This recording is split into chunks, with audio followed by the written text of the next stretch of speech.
my gosh. I know. I was jotting down in my journal some things that I wanted to ask you today, and I thought, how are we going to do all this now? We need a 4-part series where we can dive into synchronicity and magic and energetics and dreaming and talk about your art.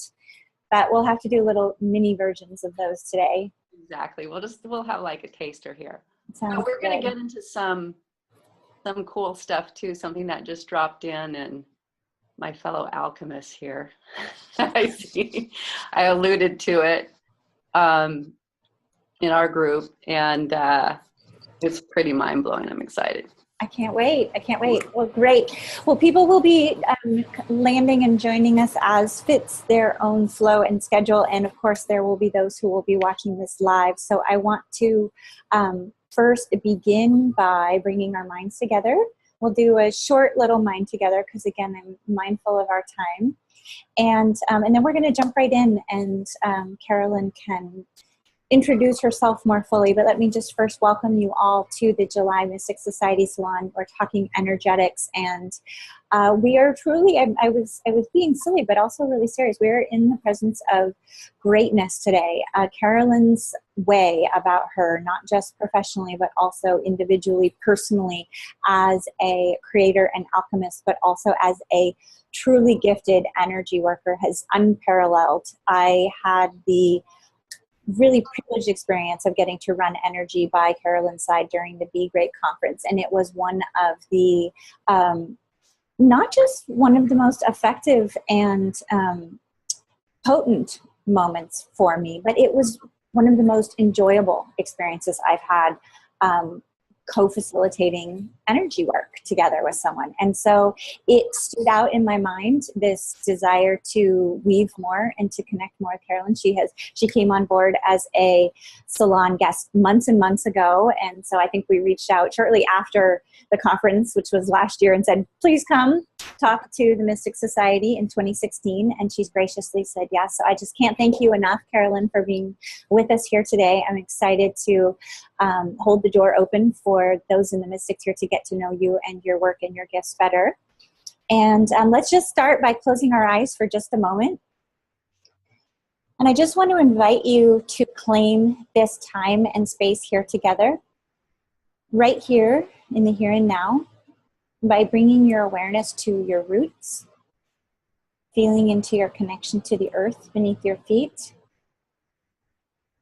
And those of you in the Mystics will know how to pop those roots. So I want to invite you to pop those roots and notice how they reform instantly. But also maybe notice how they're a little bit more present, maybe a little deeper.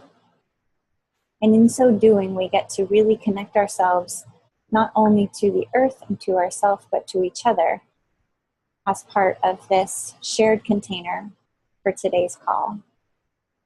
And so from this shared oneness, I seek to call in the directions, giving thanks to the east and the south and the west and the north, giving thanks to the direction beneath our feet and the direction above our heads. Deep gratitude and thanks to the direction within each of you, where you are the vessel for this experience and you are truly the prism, the intersection of light and form. And the eighth direction, the direction that connects us to ourselves, to each other, to all that is and all that wants to be. From this place with a blanket of gratitude in all directions, our hearts and minds are now one. And I welcome you. Thank you. Thank you. That was So beautiful. Karolyn, I want to turn it to you to introduce yourself and tell us a little bit about how you came to be in the place in the world where you're getting to do the work that you do. Well, I'm going to start where you started, which is back at the Be Great conference, which was sort of my official coming out party. And up until that point, I was very private about what it is that I do. I'm a psychotherapist by trade, but I've consistently felt frustrated, even in graduate school, with what I was taught in terms of how to create change in the world. And as a little child, I knew that this couldn't be all that there is. You know, I believe in the fairies, and all I have to do is just like convince them that I'm not a mini grown-up. show me the portal to their magical world. So I was literally from the get exploring different alternate realities and how to create magic in the world. And then I took that exploration into different religions, and I was really captivated as a child. I read the Bible from cover to cover twice, not because I was interested so much in being a Christian, but because I was very interested in the story of Jesus and his miracle powers. Like, how could this person walk on water? You know, how could he turn loaves and fishes to feed a whole crowd and lay his hands on people and they would rise from the dead? So I wanted to know how to do that. And what I was really struck by is what he said, which is, you shall perform all of these miracles and more. And I believe that we are in that time, space reality where that is true. I think we're birthing a new human, nothing that we've ever seen before on this planet. And we're all here, especially the mystics, bringing that through.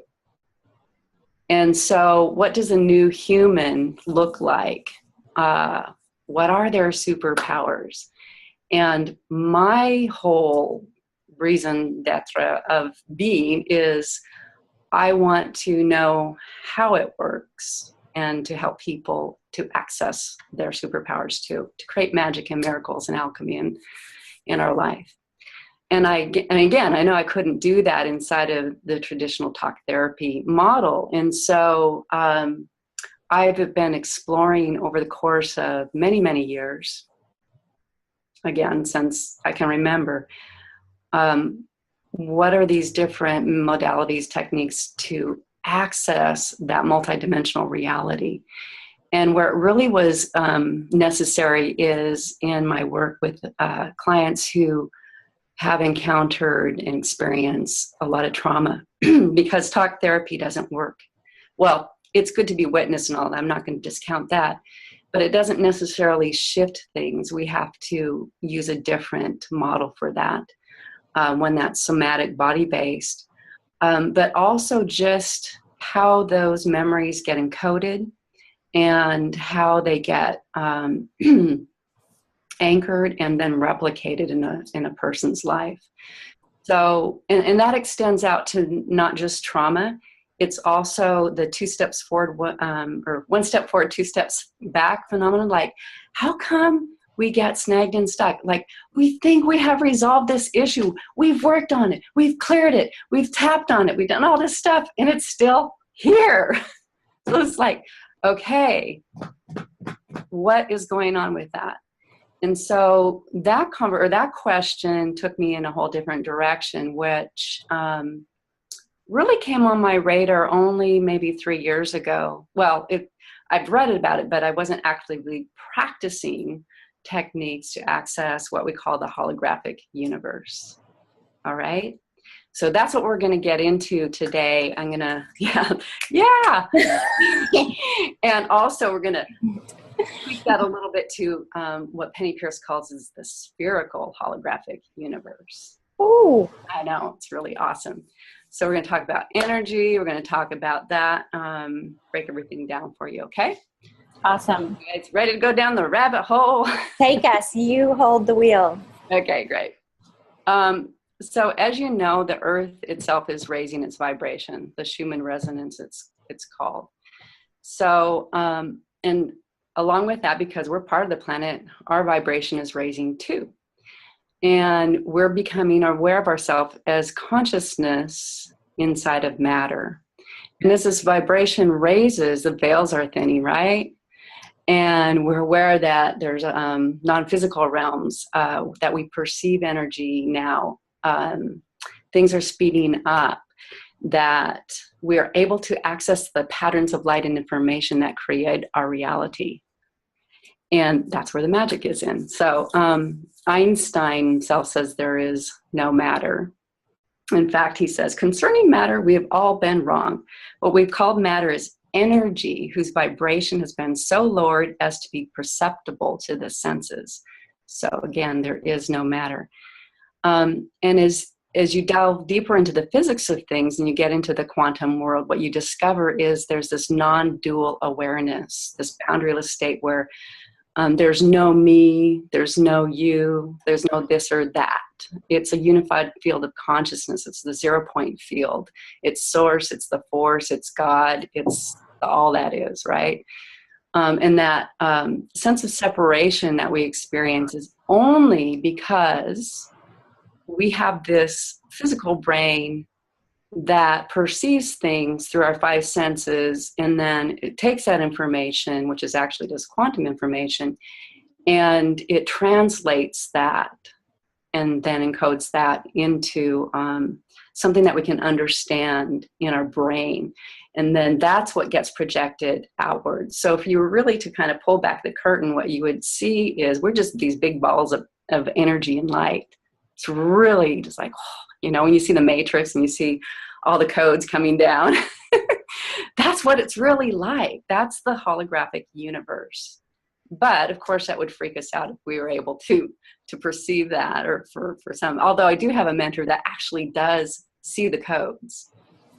And the way I experience it is more of a felt sense. And I will get pictures, like when I tuned into your dog, she showed me a picture of what was going on. And so it was just like, but it was still kind of, we have a different way, and we'll talk about this too, a way of perceiving energy, which then can get translated into images and things in our mind's eye. So, so that's, the separation is the illusion created by our 5 senses. It's just a trick. We're just hypnotized by our brain. Right. Right? Yeah. And also it's because there's a difference between the left brain and the right brain. So this is really important for you guys to know. The left hemisphere, which is dominant, and particularly in our society and Western culture, it's logical, it's literal, it's analytical. It likes to sort and sift to make sense of things. It likes to categorize, catalog. It cross-checks, it references, and then it makes some meaning of that. And then it stores all of that information in our subconscious mind so that we can use that to control, predict, manipulate reality. So it has a sort of sense of coherency to it, right? Right. So the left brain is really invested in creating that sense of comfort and familiarity so that we can just do life. However, if we're really, if we're too identified with it, then all we're doing is referencing our past to create our future. And this is where we get stuck in that 1 step forward, 2 step dance back. Little dance battle, I would call it. So, so what we need to do is learn how to move into the right brain and then integrate those two together so that they actually are in service to each other. So the right brain is actually more of the CEO, but we got it backwards. Yeah, the left brain is more of our assistant. It assists us. So, yeah, so like think of your left brain as like a Google search engine, right? It's your own personal thing. You just ask it a question and it sorts through everything in its database, and then it spits out an answer. That's the left brain for us. So the right brain, however, is something entirely different. It is so much more than that. It's like a child. It's full of wonder and curiosity, and it's willing to put aside reality as we know it and make up its own rules. It's like anything is possible in the right brain, right? It likes to get its fingers in the finger paint and create something brand new that it's never seen before. It's the part of us that believes in the unicorns and the fairies, even though that you can't see them, because it has the ability to access these different realms, these non-physical realities. It's kind of that portal for us. And it can travel to different dimensions of consciousness. So when you are in your in your right brain aspect, you are sensitive to nonverbal communication. You can decode emotion and all of that. It's empathic. But what's really cool is it's also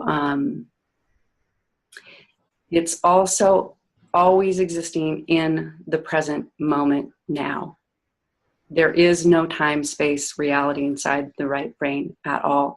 So as we talk about later about the holographic spherical model of reality, it's really part of that access to that is through your right brain. All right? Yep. So we want to practice toggling back and forth or having these two hemispheres communicate, because it allows the flow, the unfamiliar, the surprising, all of that. It's okay with not making sense of the ambiguity of life. And also the full range of emotion. It doesn't really judge. It doesn't speak, right? Yep. So along with it not perceiving a linear sort of past, present, future, the closest analog that we have to really experiencing this is our dream state, where we can do anything. We can fly.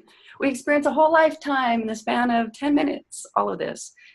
So, but we're in a body and we need both sides of our brain, like I said, to make the most of this particular physical reality for ourselves. So once you begin to balance the brain, then what automatically happens is you start to access the consciousness of your heart.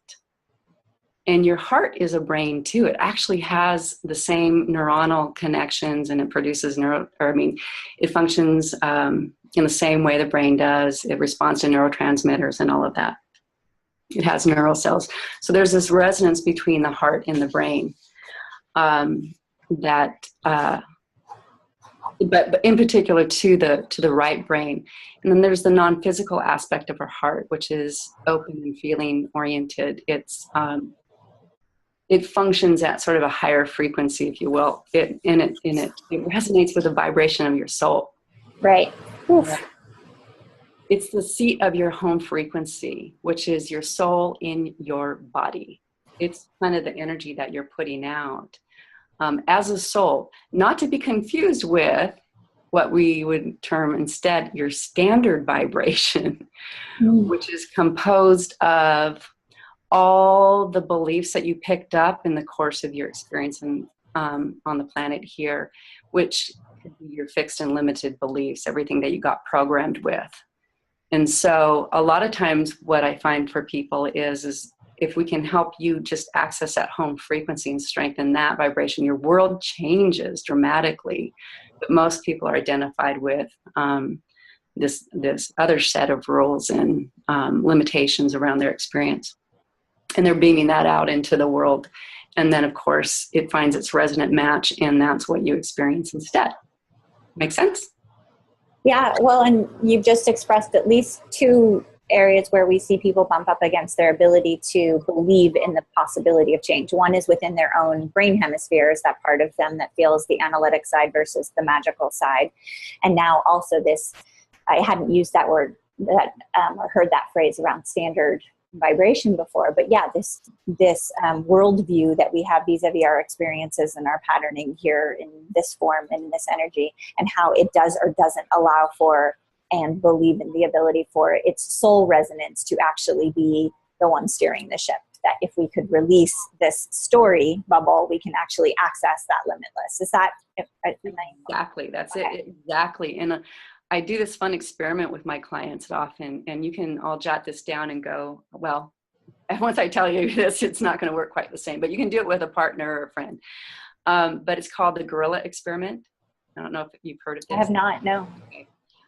So it's this experiment where they filmed some people playing basketball, and half the people were wearing black shirts and the other half were wearing white shirts, okay? And so the instructions are for you to count the number of times that you see the person with a white shirt passing the basketball. And that's, okay? So they do that. And I did this in an audience with John Kabat-Zinn, who showed it, like there was 5,000 people there. And so we do it. And then he raises his hand. How many of you saw 10 passes or 14 or whatever? And we're all like, yeah, we're cool. We're awesome. We saw 14, is the correct answer or whatever. And he's like, let me show you this again. and then he showed, and he goes, don't count, just observe. And when we watched it again, all of a sudden, there's a man in a gorilla suit that walks into the center of the people passing the ball and walks right out. And, you know, all of us that were so focused on counting did not see it. Right.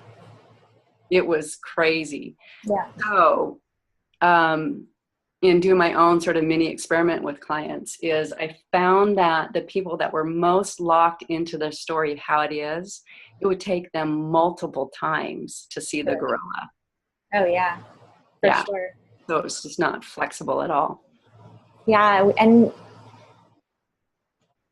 I love that you use an example that's talking about something very specific and real in form, because a lot of times the leap people are trying to make is towards seeing the orbs or seeing the aura or seeing the fairies. And yet there are what in occupational therapy world, Kathleen Lockyer calls the file cards for things even just in this realm and dimension, whether or not you actually can see beyond, say, for example, in nature, see beyond the wall of green and actually see the different shapes of the leaves, or identify the distinctions between birds, or see the gorilla if you're focused on seeing something else. This patterning that we carry with us that allows us to feel very secure in what we do see, but potentially is filtering out so much richness, so many other experiences, so much else to perceive. And yes, that then translates into, do we have the nimbleness or flexibility to allow for activation and awareness of new file cards as they come in any realm and dimension? Yes.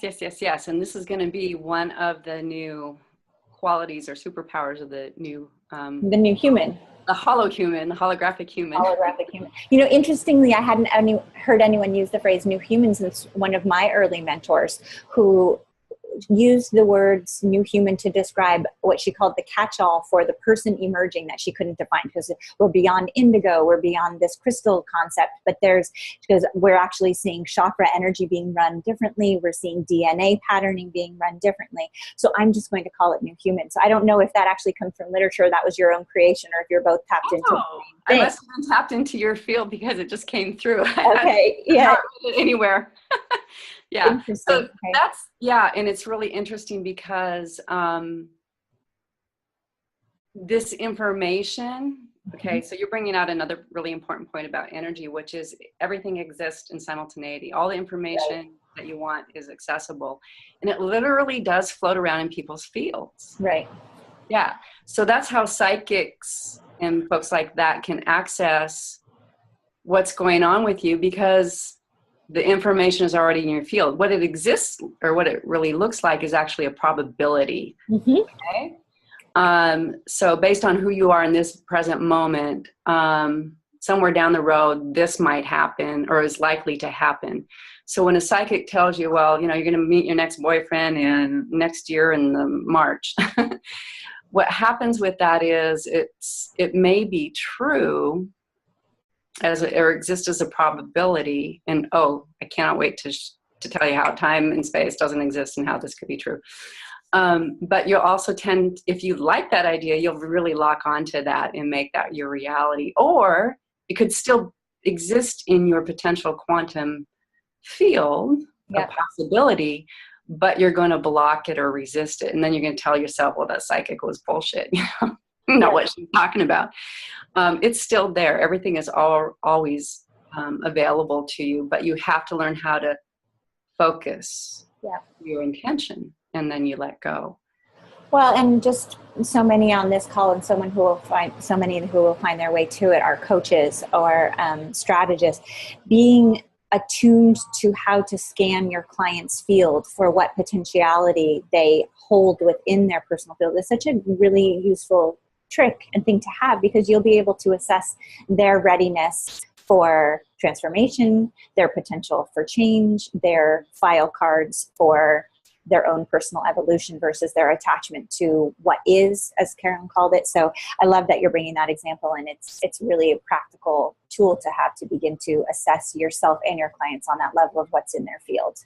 Right. And The way I understand it is that, well, just like we generate our own electromagnetic field, it actually comes from the heart, and the heart cells pulse at a certain frequency, 40 to 60 times greater than your own brain waves. And it actually entrains your brain waves, not the other way around. So that's what creates your aura, you know, and it can be measured 3 feet out from you, but it literally extends out as far as you want. And those great avatars, like their aura is like, you know. Mm-hmm. But what's really interesting too is this heart center is connected to every other heart center.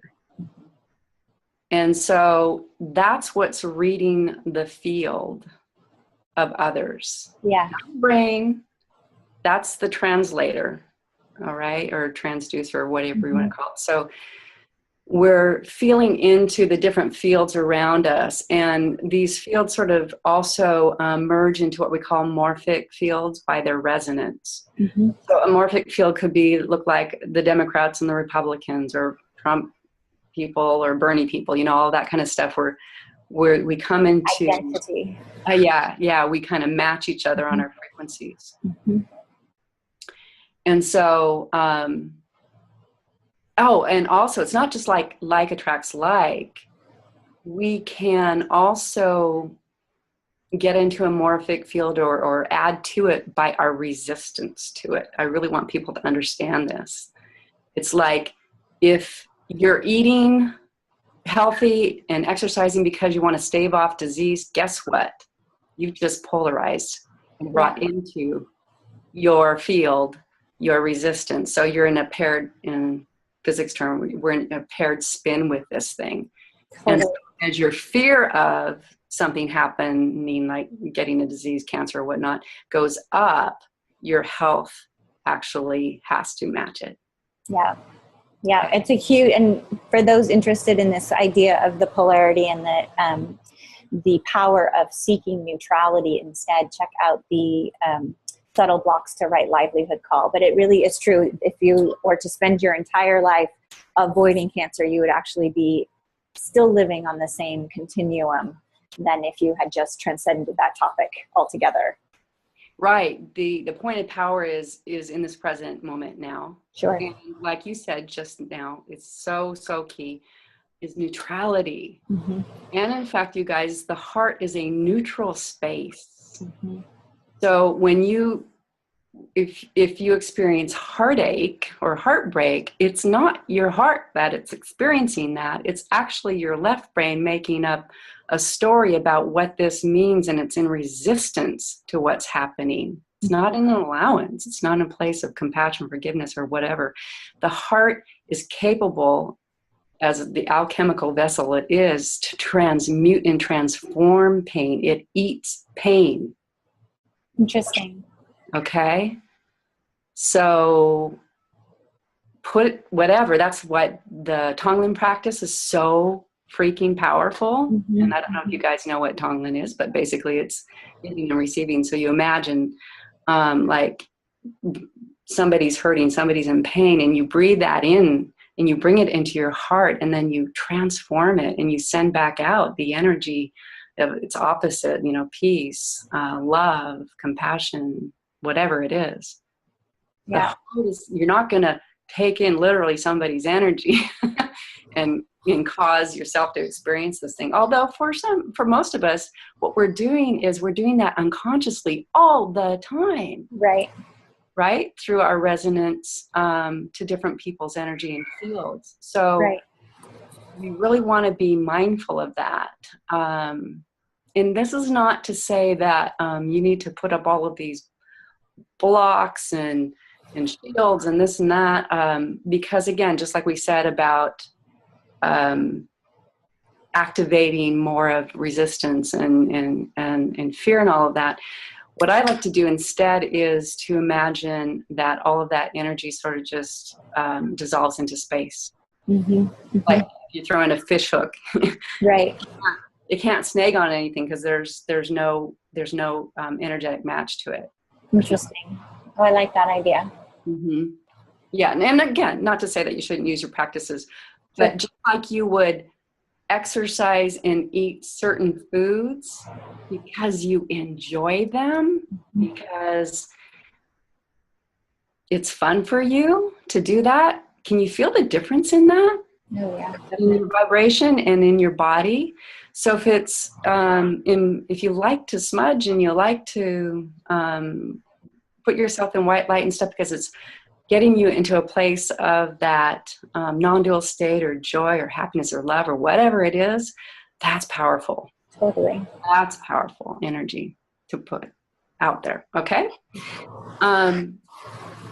So your heart perception is actually holographic. It means it expands out through your entire field. And then because of that, because in holograms, every part contains a whole, you can actually put your consciousness into different things. If you want to experience yourself as a tree, you can do that. Do it through your heart. If you want to experience yourself as a bird, you can do that. So this is the shamanic way of being, right? Mm-hmm. It's your ability to travel into the different worlds and have different experiences is actually through the vehicle of your heart.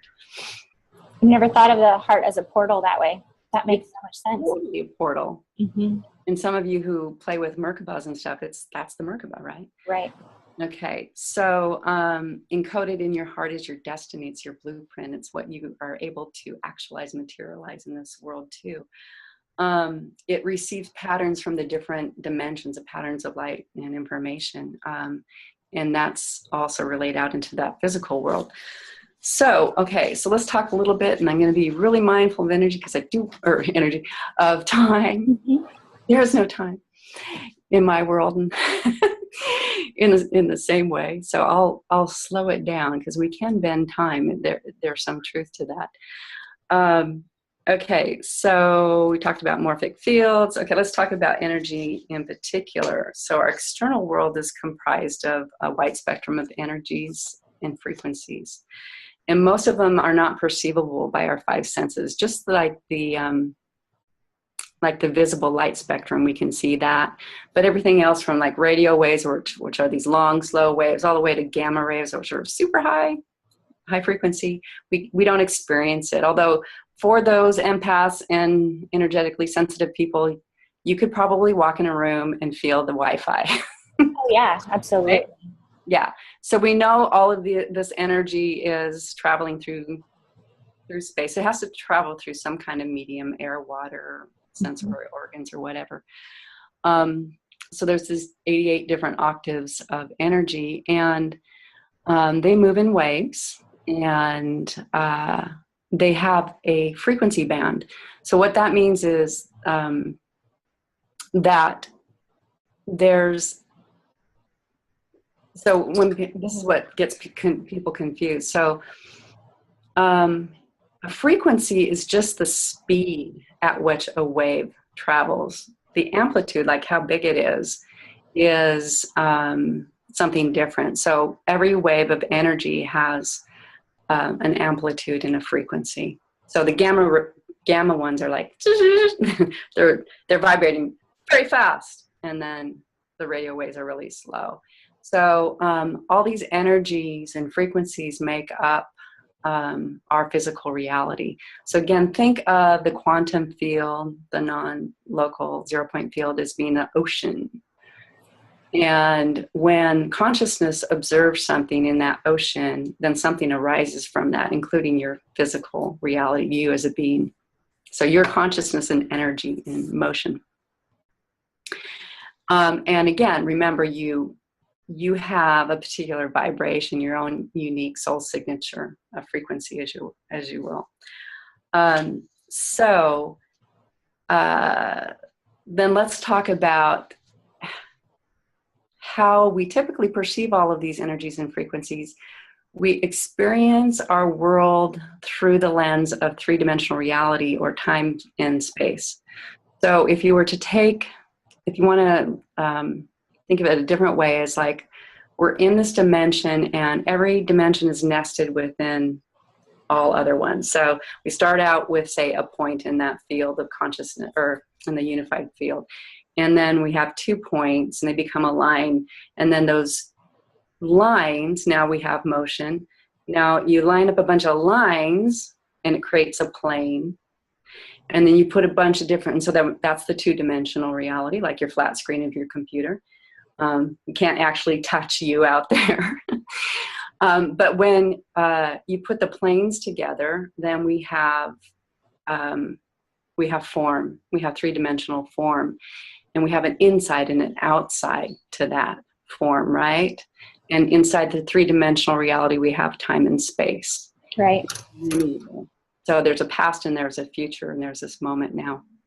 However, when you travel outside of that into the 4th and beyond dimensions, then all of that ceases to exist in the same way that we know it. So our brain is processing all of this, all these vibrations, all these frequencies to create this 3-dimensional world that we experience. Yeah. Okay. Another way to put this would be like, I don't know where everybody lives, but I happen to live in the Pacific Northwest. And then I know, Cheryl, you live way down under. Yeah, and maybe some of you guys live on the East Coast. And so we have the perception that it's 2 o'clock in the afternoon here, but you guys would experience different time zones, right? Mm-hmm. However, if you were an astronaut and you moved out into space and you were viewing the world, it's all happening now. Mm-hmm. Right? Right. Okay. So that is key to understanding how to manifest from a holographic perspective. Okay? So, but to get back to energy. So we're all vibrating, beings. And consciousness itself has its own spectrum of energy. And so energy and consciousness interact, and then out pops these different forms that we experience. Okay. So, and also the point is not to try to always achieve some high vibe state all the time. We came here for experience. We came here to experience contrast. Sure. And so it's really important to be able to move through and ride the waves that are here, and not, get sucked under by that. And also, one of the things that I wanted to say about that is, and I don't have fancy drawings. All good. Here's the waves. Is like as an entrepreneur, when we're all trying to get here, right? Our launch is successful, we're riding high, we're happy. And then when we start coming down into the natural cycle of rest, of pause, we fight it instead of just relaxing and allow for us to, gather our energy, new inspiration, and then we'll ride that wave back up. So just relax. When we're in sort of a down cycle, it doesn't mean anything in particular other than it's not time yet for the next thing to arise. I love that image, though. In the masterminds we talk about, and I've never used that picture before, but I think that's a great way to do it, about the reality of that sine wave, the reality of those contrasts and experience, and how fun it is. In the same way you can allow yourself to believe that you could bend time, change your relationship to time, you can play with your ability to extend those joy states and not get stuck in the dormant states. Not that we don't want the recharge time, we want the rest, we want the pause. I'm a huge fan of pause, but I also really delight in, as you begin to master your own sine waves, the reality that you hold the wand and that you have the potential to extend certain pieces of either joy state or pause state based on how it serves you, not just as a physical body, but as a soul. Yes. And the key to that is staying in the present moment. Yes. Where all possibilities exist and where you can choose. You're really at choice. So let's talk about the holographic spherical model reality. Yes, please. So the way we perceive things follows an internal blueprint or pattern based on a particular geometry perception. in this reality, it's a linear perception. Again, there's past, future, present, you know, you have, things take time and all of that. So consciousness and energy flows along that particular geometry. So, but the truth is we exist in a holographic universe, and that's what physics is really beginning to, well, the spiritual masters already knew this, but science is catching up to the fact that we live inside a holodeck, basically. Like, we create the reality. It's all just a pattern of light and information, different codes and whatnot. And so we as consciousness are choosing that reality on a moment-to-moment basis. So what a spherical holographic model is just think of yourself in the middle of a donut. Okay? And again, your heart's sort of at the center of that. And everything extends out in this spherical fashion.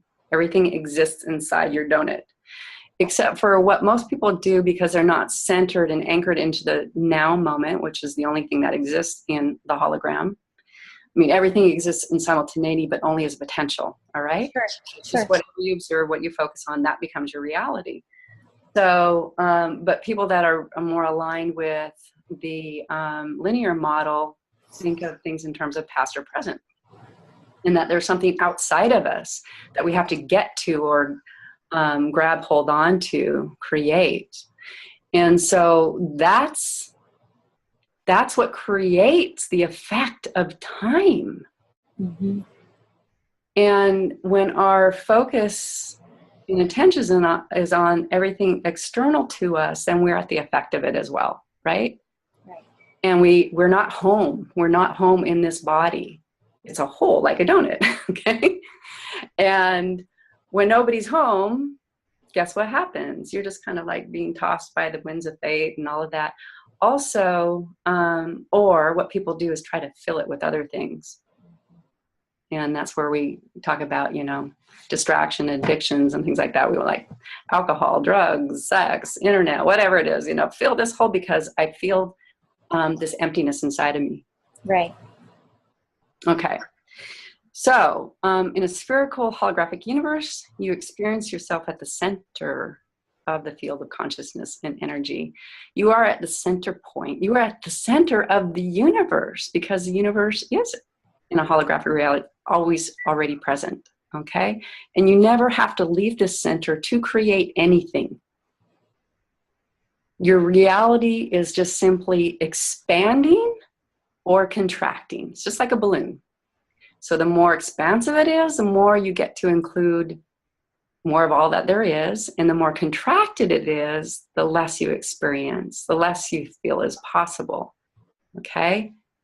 So I want to do an overlay here mm-hmm. to all of you who are familiar with the model of the life wheel and the rings. So, you know, the life wheel being this circle visual of the different components of your life, but really activating us just to this awareness of we are part of a whole, and all of these aspects of ourselves are part of this this unified oneness. When we start talking about rings, we're talking about prioritizing our awareness of those facets of self. And when people first begin on the mystic journey, they're often, if I ask them, you know, what is the thing where if everything else falls apart, we get down on our knees? What is that thing? It's spirit. People have spirit at the center of their wheel and the center of their universe, as you're describing it. And it's part of that journey that I experience with people as they awaken and activate and amplify, of this realization that they have to place themselves at the center of their rings, that they actually have, in order to manifest fully, to align to their divine purpose and path, to actually manifest in the way that they know they have the potential to. As you said, all potentiality exists.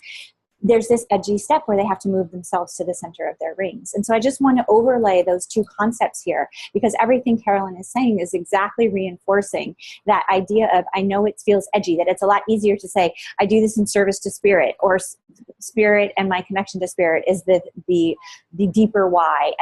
But the reality is you ultimately have to claim your place at the center as the vessel, as the prism through which life flows in order to experience that intersection of spirit and form. And so I really hope that this piece of how the spherical holographic universe exists from Karolyn's lens here is an intellectual support to the leap of faith I've been asking you to make, to put yourself at the center of your rings. So Yeah. Thanks for letting me interject that point. No, that's, I love that. I love that. And that's why I explore this, because, you know, there is a reality to this. This is not fairy made up woo stuff. Right. There's a physics to it. Right. And once we understand that and we satisfy our left brain's desire for knowledge, then it relaxes its grip. Totally. And I hear people, and I'm sure you do too, all the time, especially conscious, awakened mystics and woos, who are like, I feel like I'm so close. It's like just one thing, like one click away. And often for me, what that one click is, watching them, is that placing themselves at the center of the universe, is that willingness to say, I am the one who crafts this experience. I hold the wand. So yes, I'm huge gratitude for you bringing this lens to it, because you're adding vocabulary that I hadn't had. I appreciate it. You're welcome. Yes.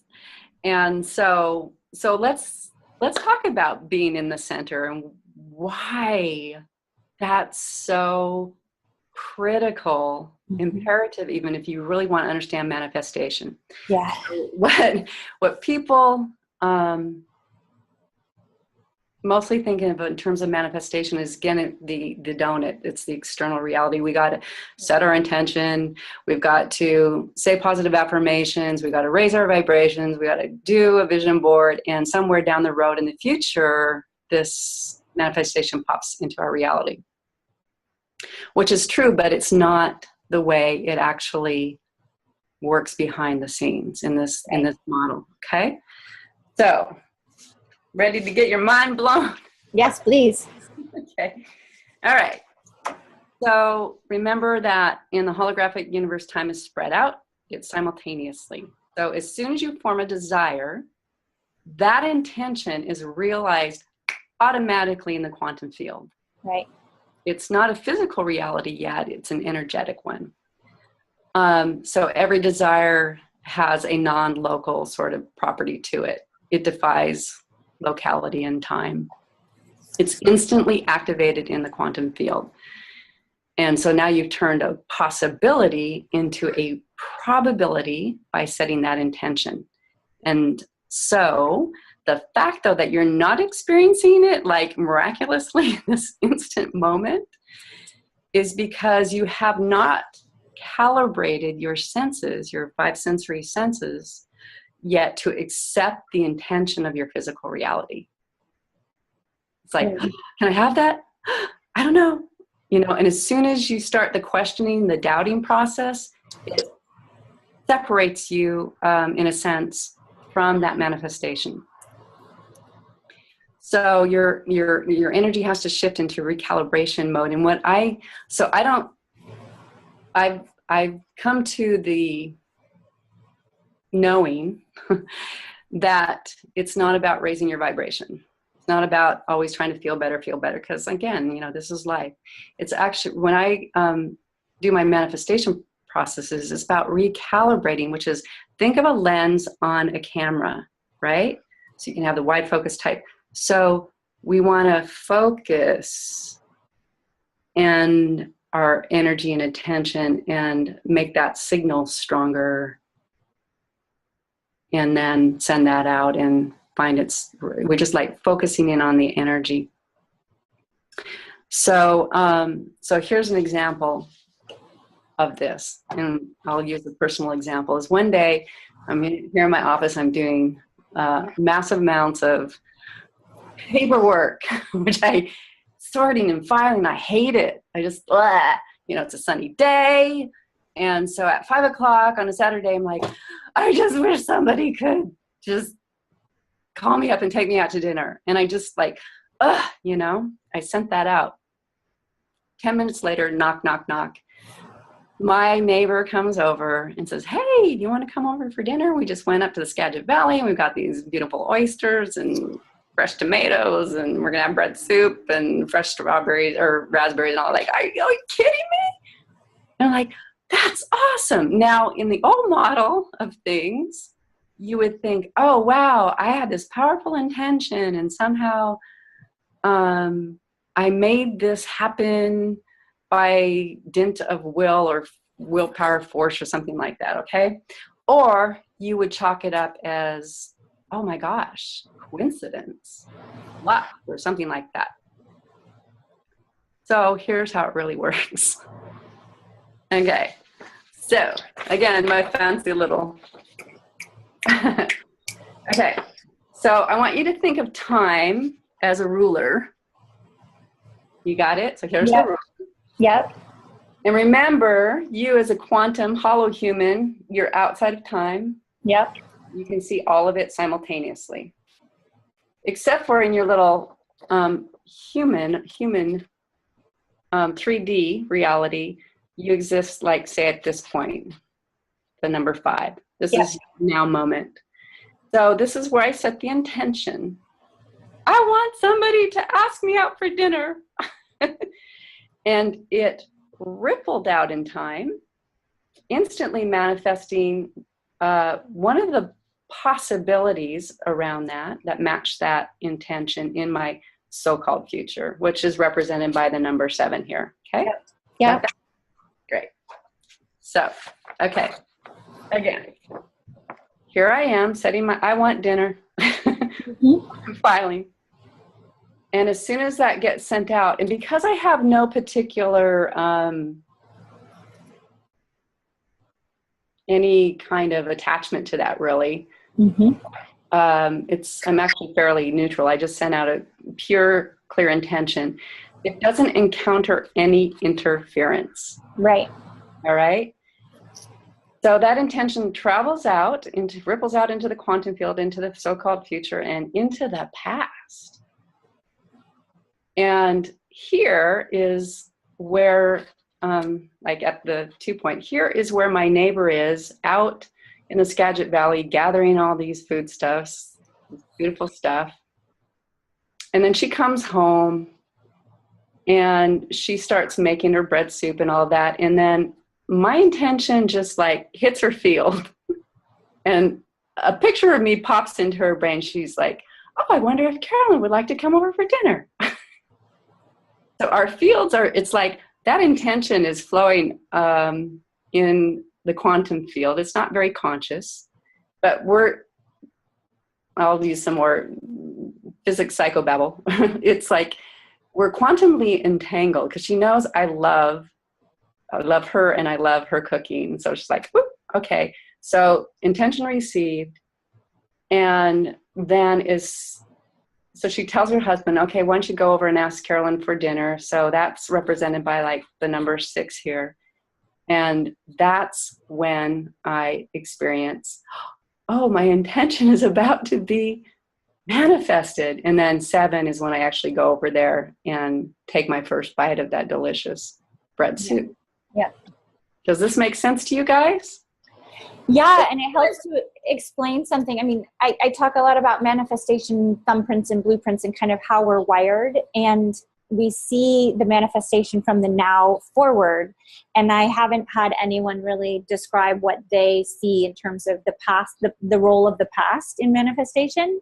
Yes. But it explains how when we do the work of activating and amplifying the awareness around this entire paradigm, that we see their manifestation cycle shorten, that they're able to bring real-time manifestation in, or someone who has had a 24-month or 12-month manifestation cycle is now experiencing 6 months, 3 months, or maybe even real time, as you're describing, I want to be invited out to dinner, and then there's a knock at the door.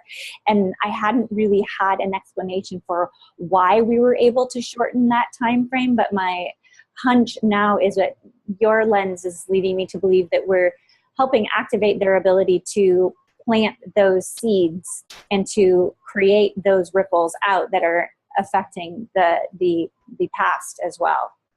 Exactly, exactly, exactly. And this is why, you guys, please, please, please, please, please be mindful of what you are focusing on, because continue to focus on what you don't want. Guess what? It's rippling backwards and forwards. Yeah. And it's organizing all the people, places, things, situations to keep pulling that into your future reality. Totally. That's why you keep experiencing same old, same old. Yeah. Right? I want to give a little example in my world too. So, as you get more versed at the way in which you walk in linear time but exist in non-linear time, you start to honor cues and signs that come up, even if you don't have a rational in the moment explanation for why. So an example is, you'll get a hit to move a glass off the corner of the table. And you'll think, why would I move it? It looks solid and perfect. And then 5 minutes later, your dog walks in and the tail knocks it off. And you're like, there was a part of me that was actually giving me a cue to move that before the fall happens. So as you get versed in those little cues and nudges from the universe, you start to take action on them beforehand.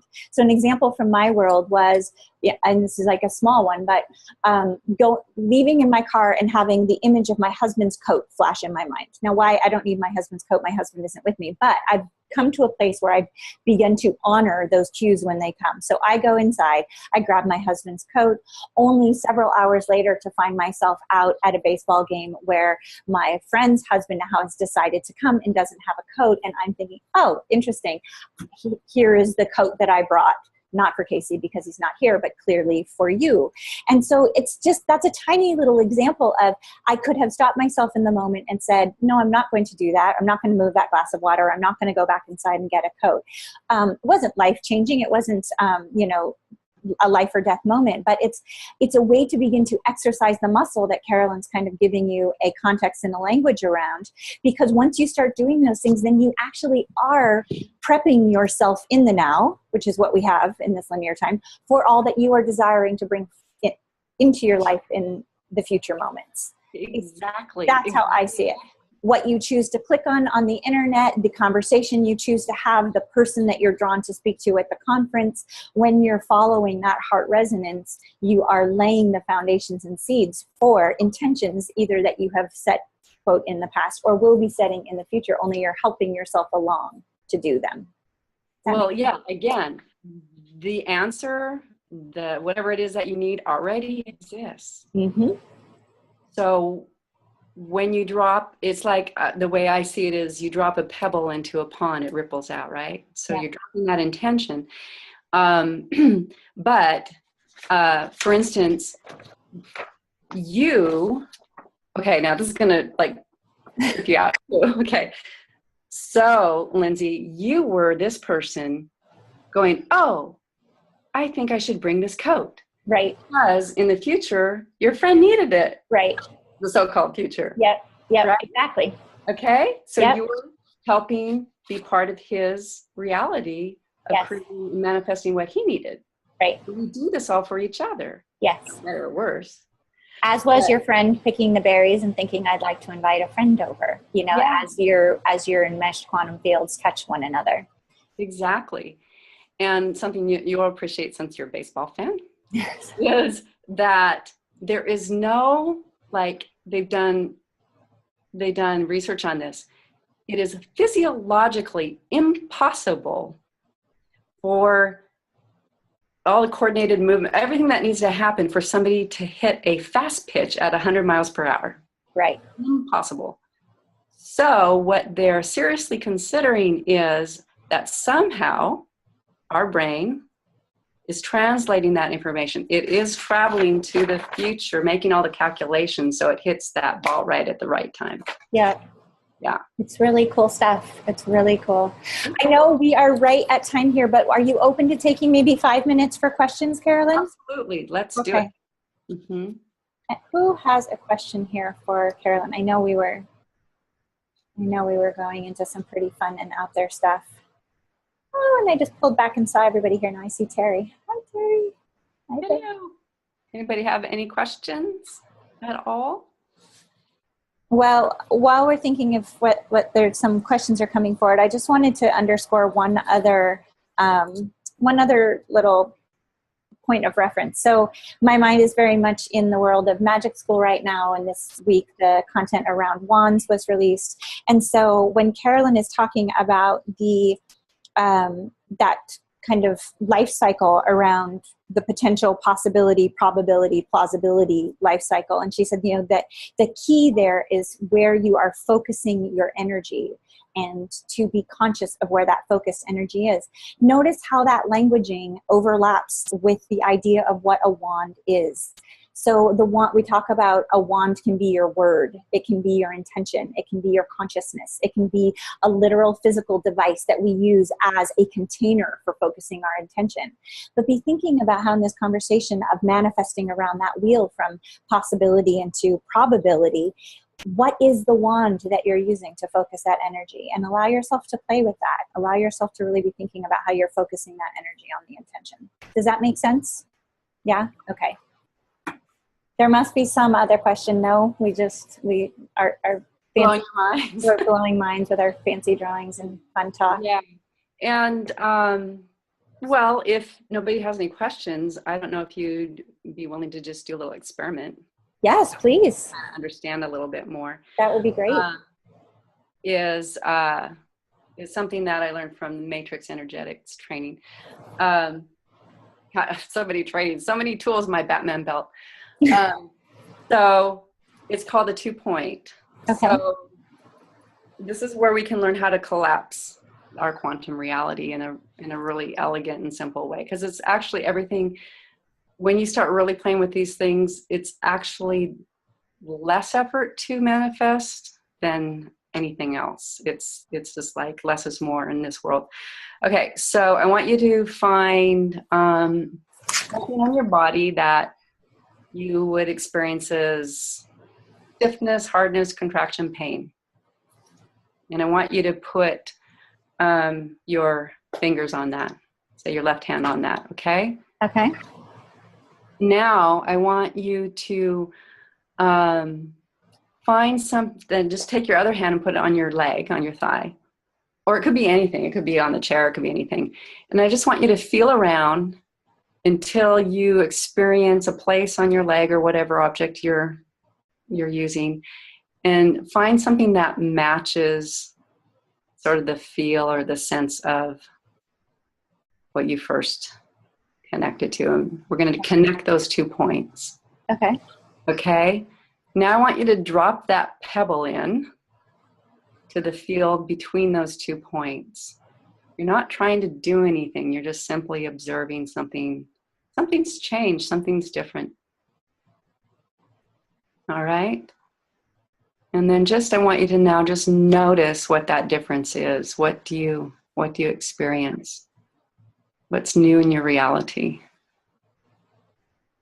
It could be very, very subtle, or it could be like instantly your pain's gone. I don't know. It'll be something. So what do you notice? Lindsay, do you want to share anything? Yeah, what was coming up for me was an awareness that my conscious brain identified the stiffness and pain as truth until I connected the 2 points. And then it was like able to step outside of this belief system that stiffness was true, and the paradigm or potentiality that it was not true, that actually the absence of stiffness could flow into the direction where stiffness had existed by connecting the 2. Exactly. That's what I experienced. Cool. Anybody else want to share their experience? Yes, please. what you noticed? What shifted or changed? Yes, Lisa. I noticed that it was like an empty space in between the two. And then it felt like energy radiated out and I got a tingling and then it went poof. Cool. I love it. I love it. I love it. I love it. So anybody else want to share that? What you experienced? Shelley, yes. I had a similar, just that feeling of waves dropping the pebble in and letting the waves come between the 2 points. And when it did reach the pain point, which is here on my neck, there was sort of that like a wave, a washing over and like a washing away. So the waves really were, you know, the amplification, the waves were washing it away, and just very gently, very soft, subtly. Cool. Love that. Awesome. Yeah, simple. We don't have to make this complex, folks, at all. You know, there's just a simple set of things to remember. It's just like, get rid of the notion that there's time. Can you guys hear me? Yes, Carrie. Okay, so I had to step outside because my husband is walking back and forth, and he's like a huge distraction the whole time I've been on this call. And he really, I want to replay this whole video for him because I'm having a hard time trying to enlighten him about the power of his words, because he's been really discouraged lately with career and the power of his words, and he keeps on bringing himself back to the same reality over and over again. But anyway, I was just doing the experiment with my hand on my hip, and as soon as I adjusted, you know, my hip was killing me, put my left hand there, and then my right hand was on the same thigh. And I was thinking, well, there's no way this is going to work because my hip is so jacked up. But actually, by the time you were done with the experiment, my pain wasn't there anymore. But part of it was like, okay, is it because my focus is on my husband walking back and forth and he's annoying me? Or did that just really happen, that I was able to bring my attention of that pain into that it's not there anymore on the left? It's, I don't know. Lindsay explained it so well with her pain, but anyway, I just wanted to share that, and I couldn't do it inside. Yeah, that's awesome. I love that. Yeah. Just like, you know, again, without really any agenda around it, because again, that's the left brain getting in the way. You've got to have a, you know, it has an agenda. It has a need to control things. When you just like simply observe, you're just pulling a different potentiality out of the quantum field. Right. That's it. That's all you're doing. And it's like, and when it's ready to shift, it'll shift. And it's not only physical stuff. I mean, like body stuff. Totally. Exactly. It's the most dramatic experience for us to really get this. And a great place to practice. Oh, it's like the body is like, yeah, right. Yeah. So if you get this, that you can do this with your body, guess what you can do in the rest of your world? Yeah. Money flows, with your business, with your relationships, all of it. You just got to drop your stories about what it is and stop recreating the same old, same old. Amen. Oh, that's beautiful. In this now moment where all possibilities exist. Yes. Well, Karolyn, thank you so much. Such a treat to have this conversation with you. Thank you all for being here. I drew up a little bit of your own thought leadership, Karolyn. So I have my own little picture to add to your pretty pictures, and I'll drop it in the group. But this is your little wheel you described of potentiality through possibility through probability. Oh, love it. So a little gift of your own thought leadership back to you. Thank you. And if questions come to mind later, I know we bumped up against time here. There's so much, we could go in so many directions with this conversation, but bring it into the Mystic Society, and Karolyn is there, and we would love to continue the conversation. And anything else, any other unspokens that want to be spoken before I release us from Oneness? One other thing too. Yes. I've got a couple of offerings for you guys. Oh, great. Play more with all of this stuff, one of which is a new guided journey that I created recently, and it's about a half an hour long, and it literally helps you practice getting into that core, into that present now moment place. Then in the middle, so that's first. In the middle, we start clearing out everything that's in the way of creating the reality that you want, which often looks like fear, doubt, anxiety, worry, and all of that. Overwhelm. There's some forgiveness practice, because I didn't even mention that. It's like forgiveness is not what you think. All it's doing is you're taking your energy back. Yeah. It's getting you out of those quantum realities where you're a victim and you're locked up and you can't have what you want and all of this stuff. So it's super, super important. Powerful alchemy there. Yeah. And then we can go into the creation mode with all, you know, everything's clear. We're in this moment. Now we can really powerfully create a reality. It's also, there's a music track to it that's binaural beats. It puts you into a theta state, which is like the miracle zone. So it changes your consciousness states, helps you access those multidimensional realities. And also there is 95 energetically encoded images that I created. And we haven't even got into what that is, but just think of them as being able to download some of these, some of the information that your system requires to make the changes that you would like to make. So there's that, and there's a mystic discount.